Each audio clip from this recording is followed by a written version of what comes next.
पंचकुला में आयोजित प्राकृतिक खेती संवाद कार्यक्रम में मुख्यमंत्री नायब सिंह सैनी ने किसानों से सीधा संवाद किया है। किसानों से बातचीत करते हुए नजर आए। सरकार का लक्ष्य किसानों की आय को बढ़ाना है। हरियाणा को प्राकृतिक खेती का राष्ट्रीय मॉडल बनाना है। ये रिपोर्ट देखिए। प्राकृतिक खेती संवाद कार्यक्रम आयोजित। सीएम ने बतौर मुख्य अतिथि की शिरकत। प्राकृतिक खेती पर सीएम का किसानों संग संवाद। सरकार का प्राकृतिक खेती को बढ़ावा देने पर जोर। पंचकुला में प्राकृतिक खेती संवाद कार्यक्रम आयोजित हुआ, जिसमें मुख्यमंत्री नायब सिंह सैनी ने बतौर मुख्य अतिथि शिरकत की। इस दौरान मुख्यमंत्री ने किसानों से प्राकृतिक खेती पर संवाद भी किया। मुख्यमंत्री नायब सिंह सैनी ने कहा कि प्राकृतिक खेती का अभियान खोए हुए संतुलन को फिर से स्थापित करने का अभियान है। इस मुहिम को हमने तीव्र गति से बढ़ाना है। आदरणीय प्रधानमंत्री जी इस बात की चिंता कर रहे हैं और मैं ये मानता हूं, कोई भी आदेश, कोई भी विषय, कोई भी संदेश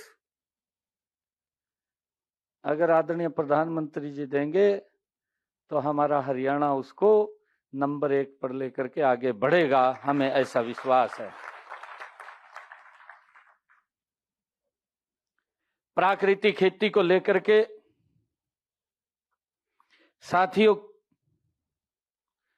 हमारा जो किसान और प्रकृति के उस अटूट रिश्ते को साथियों फिर से हमें मजबूत करने का अभियान चलाना है। बार बार आपको नहीं बुलाना, आपने बार बार आना है।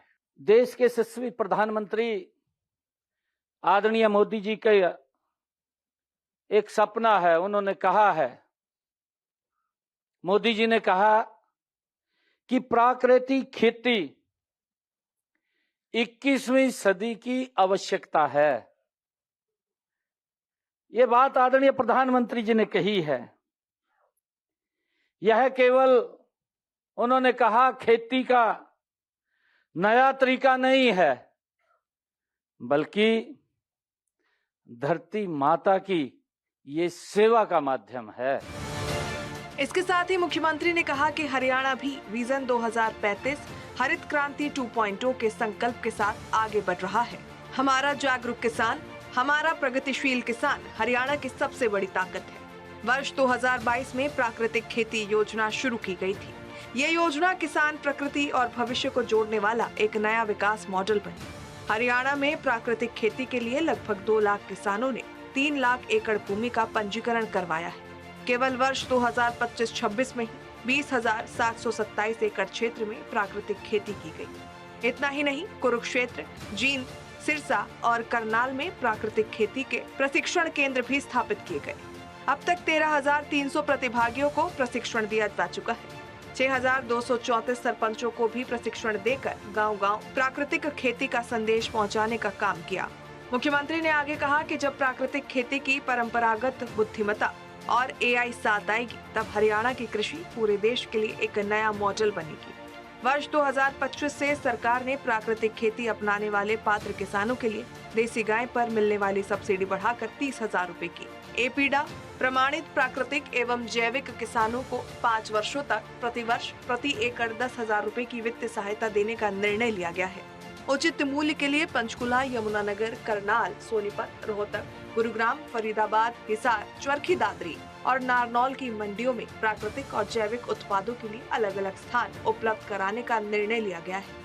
हरियाणा कृषि विश्वविद्यालय हिसार के सहयोग से कुरुक्षेत्र में 2000 एकड़ क्षेत्र में स्मार्ट एग्रीकल्चर योजना भी शुरू की जा रही है।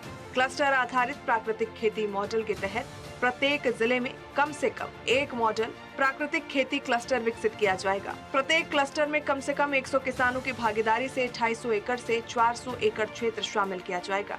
इतना ही नहीं, हरियाणा प्रकृति के नाम से ऐसा ब्रांड बनाएंगे जो ग्लोबल लेवल पर हरियाणा की पहचान बनेगा। हरियाणा विजन 2035 के तहत क्लस्टर आधारित प्राकृतिक खेती, आधुनिक तकनीक, एग्री स्टार्टअप, एआई आधारित कृषि समाधान और फूड प्रोसेसिंग के माध्यम से किसानों की आय बढ़ाने और कृषि को अधिक टिकाऊ बनाने के लिए नायब सरकार प्रतिबद्ध है। इसके साथ ही सरकार हरियाणा प्रकृति के नाम से ऐसा ब्रांड बनाने जा रही है जो ग्लोबल लेवल पर हरियाणा और हरियाणा के किसानों की पहचान बनेगा।